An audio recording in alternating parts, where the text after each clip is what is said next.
Isang nakakilabot na babala ng isa sa pinakamataas na general ng China na nagbigay ito ng nakakatakot na babala sa mundo. Ano ito?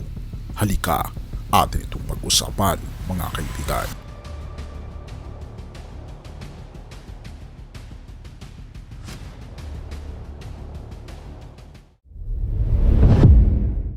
Ang isa sa pinakamahalagang tanong ng mga defense analyst sa panahon natin ngayon ay kung kailan lulusubin at paano lulusubin ng China ang bansang Taiwan. At marami sa mga analyst at mga leaders ng bansa na tumututol sa plano ng Beijing na sakupin at agawin ang Taiwan. At binabanggit pa ng Beijing na kung maaari daw ay gegerahin nila ang bansang Taiwan dahil gusto nilang i-reunify ang Taiwan sa bansang China dahil alam naman natin na ang Taiwan ay dating China. Ngunit kung ating babalikan ang history ng Taiwan ay ilang mga milyon ang namatay upang maging independent ang bansang Taiwan na kung hindi ako nagkakamali umaabot ng 50 milyon na katao ang nagsakripisyo ng kanilang buhay maihiwalay lang ang bansang Taiwan. At dahil dito, isang general ng China ang nagsabi na ang militar ng China ay hindi raw magpapakita ng anumang klase ng awa sa mga bansa na gustong sumuporta sa paghihiwalay ng Taiwan sa China. At katulad sa history ng China at Taiwan, kung maaari ay kaya nilang isakripisyo ang milyong-milyong katao para lang ma-reunify ang Taiwan sa China at wala silang pakialam kung anumang bansa ang susuporta sa bansang Taiwan. Kaya nga naman makikita natin ang ilang mga pangyayari sa panahon natin ngayon kung paano pinapalakas ng China ang kanilang bansa. Isama pa dito ang kanilang pagkikipag-alyansa sa Russia na isa rin sa pinakamalakas na bansa sa ating mundo ngayon. Habang tumitindi ang tensyon sa West Philippine Sea, nagpapakita ng matinding suporta ang United States of America sa bansang Taiwan. Isama pa dito ang Pilipinas at gayon din ang Japan. Maging ang Australia rin ay sumusuporta sa bansang Taiwan. At kung lulusob man ang bansang China sa Taiwan, sigurado na marami ang tutulong sa bansang Taiwan. At kung magkakagayoy, magsisimula ang World War III dahil ang Russia ay tutulong rin sa bansang China.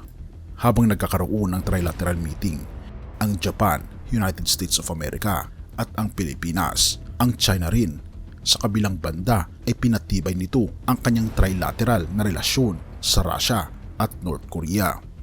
Ngunit ang tanong ay, sino nga ba ang mananalo kung magkakaroon ng giyera sa pagitan ng United States of America, Taiwan, China, Russia, North Korea at ilang mga kaalyansa ng United States of America? Ito lang ang masasabi ko, lahat ay parehong talo.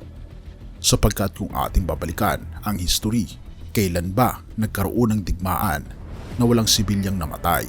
Hindi ba't mas marami pa ang namamatay na sibilyan kaysa sa mga sundalo dahil sa mga world war na ito?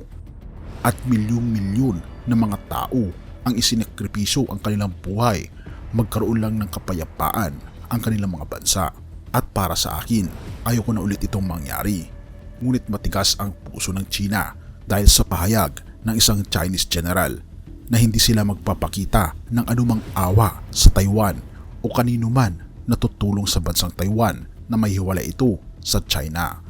Ikaw kaibigan, ano ang masasabi mo patungkol sa topikong ito? I-comment mo naman sa ibaba upang malaman ko rin kung ano ang iyong saloobin. Ngunit ito ang pangako ng ating Panginoong Diyos. Isaiah 54 verse 10, maguguho ang mga bundok at ang mga burol ay mayayanig. Ngunit ang wagas na pag-ibig ko'y hindi maglalaho at mananatili ang kapayapaang aking ipinangako. Iyan ang sinasabi ni Yahweh na nagmamahal sa iyo. Kaibigan, mahal tayo ng ating Panginoong Diyos. Ang pangako niya ay hindi mapapawi sapagkat kung ano ang ipinangako ng ating Panginoong Diyos ay ito ay matutupad. Kahit na magguho ang bundok, umayanig ang ating mundo, ang pag-ibig ng ating Panginoong Diyos para sa iyo ay hindi maglalaho. Purihin ang ating Panginoong Diyos at salamat kaibigan sa iyong panonood. Tayo manalangin. Ama naming banal, mga Panginoon naming Diyos, Kami po'y lubos na nagpapasalamat sa inyo sa dalisay po ninyong pag-ibig na walang hanggang ipinapadama nyo sa inyong mga anak, sa akin at sa aking mga kaibigang nanonood nito. Salamat po Panginoon sa inyo pong grasya at salamat sa kapayapaang ibinibigay nyo sa amin. Salamat Panginoon sa aming Panginoong Kristo na siyang nabayubay sa krus upang mayroon po kaming pag-asa ng buhay na walang hanggan.